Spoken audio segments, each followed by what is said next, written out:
Now the Lord has just spoken with me again. The Lord Jehovah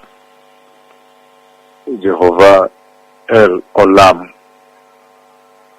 Jehovah Adonai, the Lord Jehovah Elyon,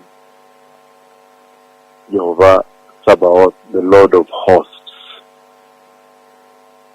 He has just spoken with me again regarding what is about to happen to this earth. Well, the Lord has now announced to me officially that there is an earthquake coming to strike Kenya. There is going to be a shocking earthquake that will strike Kenya.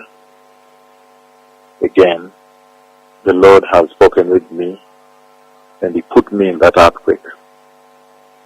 There is an earthquake coming to strike Kenya. Again, the Lord has now made it formal and official and announced that there is an earthquake that is going to come to Kenya. I have seen that earthquake in the dream. I ran for my life. It was very terrifying. It's a massive shaking. And it will be a very stunning moment to behold, to live, to see in this land.